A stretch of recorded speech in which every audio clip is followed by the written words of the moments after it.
আসসালামু আলাইকুম।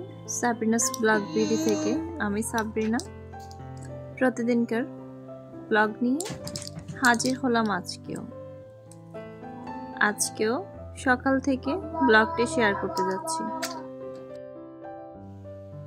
ইদানিং প্রতিদিনই প্রায় লাচ্ছা পরোটা বানানো হচ্ছে, তো আজকে চিন্তা করলাম একটু ভিন্নভাবে খাবারটা পরিবেশন করা যায়। প্রত্যেকদিন একই জিনিস খেতে খেতে আসলে ভালো লাগে না। একটু যদি ভিন্নভাবে খাওয়া যায় তাহলে দেখতেও ভালো লাগে, খেতেও ভালো লাগে, আর নতুন করেও এক একটা জিনিস ট্রাই করার অভিজ্ঞতা হয়। আজকের পরোটাটাও আমি লাচ্ছা পরোটার মতো করেই বানিয়েছি, কিন্তু আবার লাস্টে আর বেলে নেই, যেভাবে আছে সেভাবে খুব লো হিটে ভেজে নিতে হবে। এটা আবার ভাজতে অনেক সময় লাগে। দেখুন ভিতরের লেয়ারগুলো কিভাবে বোঝা যাচ্ছে। খুব আস্তে ভাজি না করলে কিন্তু ভিতরের এই জিনিসটা কাঁচা থেকে যাবে, তখন আর খেতে ভালো লাগবে না। নাস্তা করে আজকে রান্না বাড়ার একদমই ঝামেলা ছিল না, কেননা আজকে একটু নিমন্ত্রণ খেতে যাচ্ছি, মানে আজকে দাওয়াত খেতে যাচ্ছি। আজকে দাওয়াতটা আমার জ্যাঠাতো বোনের মেয়ে হয়েছে, ওর আকিকা। ওখানে আমরা চলে আসলাম, আমাদের বাসা থেকে তেমন একটা দূরে না। তো যাওয়ার পরে মোটামুটি কোথাও গেলে আসলে তেমন একটা শ্যুট করা হয় না, কিন্তু আমরা তো কন্টেন্ট ক্রিয়েটর, তাই না? শ্যুট না করলে হয়? তো আজকে বলে রাখি, আজকে আমার এই ভাগ্নিটার আকিকা ছিল। ওকে উদ্দেশ্য করেই আমাদের ওখানে যাওয়া, পুরো ভিডিওটা জুড়েই মোটামুটি ওকে উদ্দেশ্য করেই আমাদের সব কিছু করা।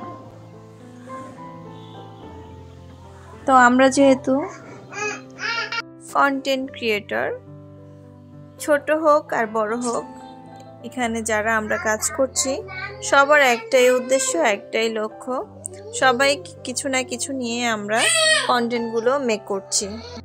নাস্তা করতে করতে তো ভিডিও করছিলাম, কেউ যাতে না বুঝে সেইভাবে করছিলাম। তো নাস্তা করতে করতে যেটা হলো সেটা হচ্ছে যে ওরা এখানে একটা কাঠবিড়ালি দেখেছে, ছোট্ট একটা কাঠবিড়ালি। আমিও দেখেছি কাঠবিড়ালিটা আমার বোনের জায়ের রুমের দিকে গেছে। তো বাচ্চা কাচ্চা সবাই ওখানে একসাথে জড়ো হয়েছে। এইদিকে নাস্তা করে ওঠার পরে মোটামুটি খাওয়া দাওয়ার প্রিপারেশন চলছে।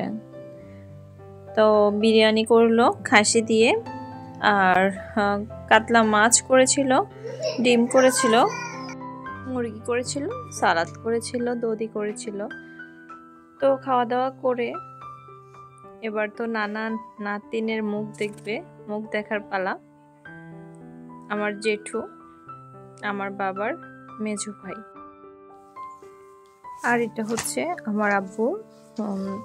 আমার আব্বুর ছোট যিনি 4 নাম্বার সিরিয়ালে। আমার আব্বুরা 5 ভাই, তো মেজো জেঠু, আর এটা হচ্ছে কাকা, আমরা কাকু বলে থাকি। তো আমার 2টা কাকু আর 2টা জেঠু, আমার আব্বু হচ্ছে মাঝখানে আছে। তো যাক, কাকু নাতিনকে কোলে নিল। আসলে এই মুহূর্তটা স্মরণীয় করে রাখার জন্য ক্যামেরা বন্দি করেছি। এদিকে মামা কোলে নিচ্ছে।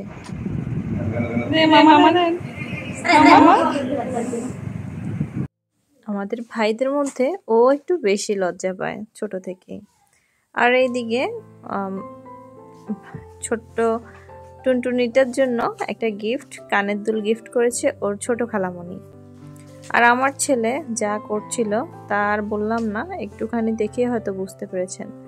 আর আমার মেয়েটাও বাদ দেয়নি, বেবি দেখলে ও অন্যরকম, মানে কেমন জানি করে। বেবির জন্য ও খুব পাগল। বেবি দেখলে ওর যে নিজে বেবি সেটাই ভুলে যায়। মাশাআল্লাহ, আমার ছেলে মেয়ে 2জন বাচ্চাদের জন্য অনেক পাগল। তো এদিকে কিছুক্ষণ যাওয়ার পর যেহেতু বৃষ্টি হচ্ছিল, আব্দুল্লাহ নিজে নিজে বের হতে পারছিল না, অনেক কাদা। আর ও বের হইলে, নিজে একা বের হইলে কিন্তু ওর সাথে সাথে ঠাস মানে পড়ে যাইতো, কারণ ও বোঝে না যে এই জায়গায় কাদা আছে, এখানে জোরে হাঁটলে আমি পড়ে যাব কিংবা দৌড়ালে আমি পড়ে যাব, এই জিনিসটা ও বোঝে না। তো ওকে অনেক কান্নাকাটি করতেছিল, আম্মু একটু বাইরে চলো ঘুরে নিয়ে আসি, অনেকক্ষণ ধরে ও যেটা মানে আমাকে জ্বালাই নাই বাইরে যাওয়ার জন্য, এটাও আমার জন্য শুকরিয়া, সৌভাগ্য ছিল। তো পরে লাস্ট মুহূর্তে এসে ও একটু জ্বালানো শুরু করে দিয়েছে যে বাইরে নিয়ে যাইতেই হবে। তা আমি আবার কারোর সাথে ছাড়তে পারি না, এটা আমার একটা প্রবলেম। আমি ওকে কারোর সাথে একা ছেড়েও দিতে পারি না কিংবা আমার চোখের আড়াল করতে পারি না। আমি অনেকজনকেই দেখি বাচ্চাদেরকে খুব মানে আনন্দের সাথে ছেড়ে দিয়ে নিজে নিজে খুব মজা করতে পারে কিংবা আনন্দ করতে পারে, গল্প গুজব করতে পারে, যে জিনিসটা আমি পারি না। কোথাও গেলে কারোর সাথে যে একটু বসে কথা বলবো সেই জিনিসটা আমার আর হয়ে ওঠে না। ওদের টেনশন মানে আমার ছেলের টেনশন করতে করতে দেখা যায় যে আমি কোথাও গেলে আমার প্রেশারটা হাই হয়ে যায়। মানে ও কোথাও গেলে, কোথাও কি করছে না করছে, ও যদি ব্যথা পায়, ও যদি কোনো ক্ষতি হয়, কষ্ট হয়, কোনো বিপদ হয়, এগুলো আমার সবসময় মাথায় ঘুরে। এই জন্য বাসায় থাকলে আমি মনে করি আমি সেফ।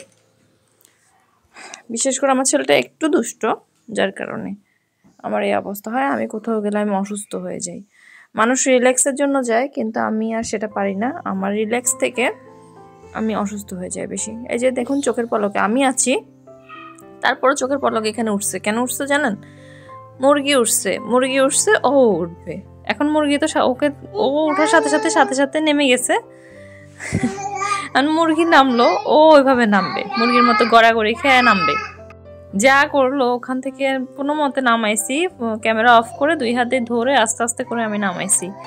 এরপরে যে মুরগি পিছিয়ে পিছিয়ে গেল, মুরগি কি করতেছে এবার বলে ও এখান থেকে ঘাস লতা পাতা এগুলো নিয়ে আসবে, বাসায় রোপণ করবে। যা একটা অবস্থা। তো এদিকে যে টুকি দেখা যাচ্ছে একটা ড্রাগন ফল পেকে আছে। ওনারা কেউ যদিও থাকে না, তারপর ড্রাগন গাছে কয়েকটা ড্রাগন ধরেছে। মাশাআল্লাহ, দেখতে অসাধারণ লাগছে। সবুজের মাঝে এইটুকু লাল যেন একদম উকি দিয়ে যাচ্ছে। তো বিকেলে নাস্তা করে মানে চা খেয়ে রেডি হয়ে চলে যাচ্ছি। আমার জেঠিমা চলে যাচ্ছে। তো প্রচুর বৃষ্টি হচ্ছিল, যার কারণে রাস্তাঘাটের অবস্থা খুবই খারাপ। তো আমরাও বের হয়েছি। আমার ছেলে আমার কাকুর হাত ধরছে, আমি আমার মেয়েকে নিয়ে গেলাম। এরপরে বাজারে নেমেছি। বাজারে নামার পরে ওখান থেকে কিছু ফল কিনলাম। ফল দোকানের ড্রাগনগুলো দেখে অবস্থা খারাপ। আমাদের গাছের ড্রাগনগুলো মাশাআল্লাহ কত টসটসে লাল লাল। আর ওখানে ড্রাগনগুলো দেখলেই বোঝা যায় যে এগুলো আসলে কতটুকু স্বাস্থ্য সম্পূর্ণ। এদিকে দেশীয় ফল গাব কিনে এনেছি। যা দাম দেশীয় ফল বলে কথা। এখন ছেলে এই জিনিসটা একদমই চিনে না। আপেল, কমলা, আঙ্গুর এগুলোর সাথে আমরা সচরাচর খুবই পরিচিত। আম, কাঁঠাল এগুলো বাচ্চারা দেখে কিংবা খাক আর না খাক, কিন্তু গাব, তারপরে অনেক জিনিস আছে যেগুলো আমাদের দেশীয় ফল, আমরা তেমনটা কিনি না বা বাচ্চারা এগুলোর সাথে পরিচিত হয় না। তো এই জন্য যখন যে ফল বের হয়, যে মৌসুমে যেটা বের হয়, আমি ওগুলা আনার চেষ্টা করি।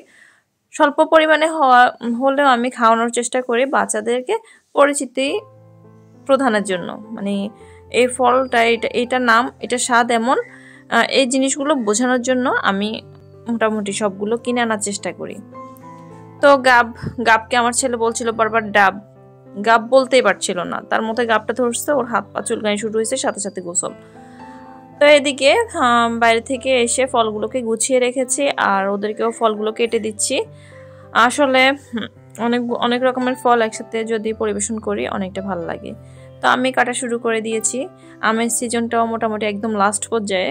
আমাদের বাসায় আবার ওই যে রূপালী, হিমসাগর, বাড়ি 4 আর আরেকটা নাম জানি কি ভুলে গেলাম, তো হাড়ি ভাঙ্গা, এই আমগুলো ছাড়া অন্য আমগুলো খাওয়া হয় না। মানে আশ্বিনী আম যেটা বের হয় লাস্টে, ওই আমটা আমি নিজেও পছন্দ করি না। তো আমি যে জিনিস পছন্দ করি না আমার বাচ্চারাও পছন্দ করে না। আম একদম লাস্ট পর্যায়ে হওয়াতে আমগুলো তেমনটা ভালো পাইনি। রূপালী আম একদম শেষ পর্যায়ে মাত্র একটা দোকানে পেয়েছি, তাই নিয়ে এসেছিলাম। যাক, যেমনটা ভেবেছিলাম সেই অনুযায়ী আমগুলোকে পাইনি, যেটা পেয়েছি শুক্রিয়া। যাই হোক, ভিডিওর এ পর্যন্ত যারা যারা আমার পাশেই ছিলেন তাদেরকে অসংখ্য ধন্যবাদ জানাচ্ছি। লাইক কমেন্ট করতে যদি ভুলে যান প্লিজ একটা লাইক কমেন্ট করে দিবেন। আপনাদের লাইক কমেন্টে আমরা উৎসাহিত হই ভিডিও বানানোর, নতুন করে আপনাদের সাথে কিছু উপস্থাপনা করার অনেকটা উৎসাহ পাই, উৎসাহিত হই, আমাদের কাজ করার আগ্রহটা বেড়ে যায়। তো আশা করছি আমাদের পাশে থাকবেন, আমাদের নিত্য নতুন পুরাতন প্রত্যেকটা কাজের উৎসাহিত করবেন, যাতে করে আমরা আপনাদেরকে নতুন নতুন কোনো কিছু উপহার দিতে পারি। আমার ভিডিওর অনেকে আছেন যারা ভিডিও দেখেন কিন্তু এখনও সাবস্ক্রাইব করেননি। প্লিজ সাবস্ক্রাইব করে অল অপশানে ক্লিক করে দিবেন, যাতে করে আমি ভিডিও ছাড়ার সাথে সাথে আপনার মোবাইলে নোটিফিকেশান চলে যায় আর আপনি আমার ভিডিওটি অনায়াসে খুব সহজে দেখতে পারেন। ফল কাটতে কাটতে একটা জিনিস কি আপনারা লক্ষ্য করেছেন? প্রত্যেকটা ফলে কোনো না কোনো দাগ লেগে আছে। আমার যেহেতু একটা বাচ্চা হাতে আর একটা বাচ্চা কোলে, আমি বেছে বেছে ফল কিনতে পারি না ফল দোকানে গেলে। তো ফল দোকানিরা যেটা করে মানে বেশিরভাগ সময় ওরা যতই বেছে নিক না কেন একটু পচা একটু দাগ দিয়ে দিবেই। আসলে তারাও কি করবে, তারাও তো কিনে আনে, তাই না?